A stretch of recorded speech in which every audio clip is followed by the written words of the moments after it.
मैं आपको कराऊंगी right angle triangle की रेडियस फाइंड करना। देखो ये क्वेश्चन 2021 में सीएससी में पूछा गया क्वेश्चन है और एग्जाम में भी बहुत बार रिपीट हुआ क्वेश्चन है ये, ठीक है। एक समकोण त्रिभुज में एक वृत्त अंतःस्थापित है, ठीक है। किसकी बात कर रही है? एक समकोण त्रिभुज की बात हो रही है, ठीक है।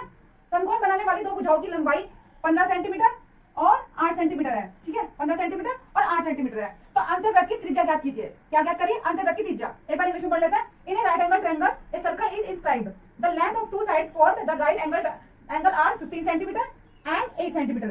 Find the radius of inscribed circle, ठीक है। इंस्क्राइब्ड सर्कल की रेडियस फाइंड करनी है, ओके।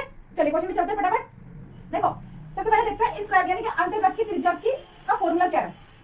देखो फॉर्मूला सबसे पहले देखते हैं।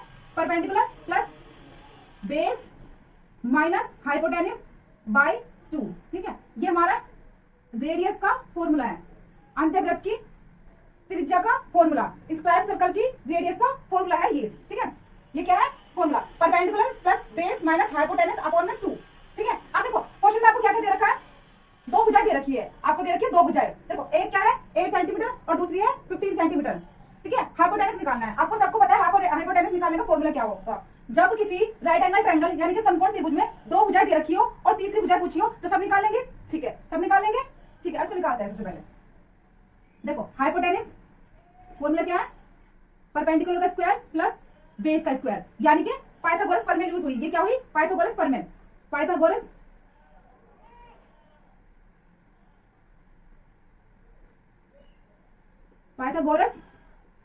प्रमेय, ठीक है।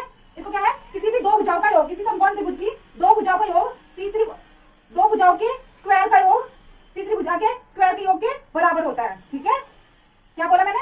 किसी भी समकोण त्रिभुज की दो भुजाओं के स्क्वायर का योग तीसरी भुजाओं के स्क्वायर के बराबर होता है, ठीक है।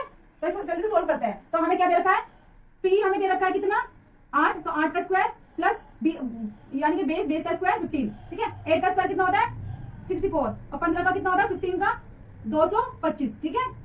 तो इसको सोल्व कर लेते हैं। हाइपोटेनस कितना आ जाएगा हमारा? 289 किसका स्क्वायर होता है? 289 किसका स्क्वायर होता है? 17 का। किसका? 17 यानी कि 17 का। तो यहाँ पे हाइपोटेनस हमारा कितना निकल गया? 17 निकल गया। सबको आता है, सबने पढ़ा है पाइथागोरस, ठीक है। देखो 17 निकल गया। अब देखो फॉर्मूला में दे दिया है आर बराबर परपेंडिकुलर प्लस में बेस माइनस हाइपोटेनस अपॉन में 2, ठीक है। अब फॉर्मूला अप्लाई पुट अप कर दो। वैल्यू पी कितना है हमारा? पी कितना दे रखा है? 8, बेस कितना दे रखा है? 15 यानी कि 15 और हाइपोटेनस हमने निकाला कितना? 17 बटे में 2, ठीक है। 15 और 8 कितना होता है? 23 माइनस 17 बटे में 2। 23 में 17 कितने बचे? 6 बटे में 2। तो आंसर क्या आ गया हमारा? 3। आंसर क्या आ गया हमारा? 3 सेंटीमीटर। तो रेडियस हमारी कितनी निकली? 3 सेंटीमीटर। रेडियस हमारी कितनी निकली? 3 सेंटीमीटर। आपको क्वेश्चन अच्छे समझ में आया? अगर वीडियो हेल्पफुल लगी हो तो वीडियो को लाइक करें, चैनल को शेयर करें, सब्सक्राइब करें। Thank you for watching. आपको अच्छे समझ में आ गया ना? ठीक है, लाइक द वीडियो।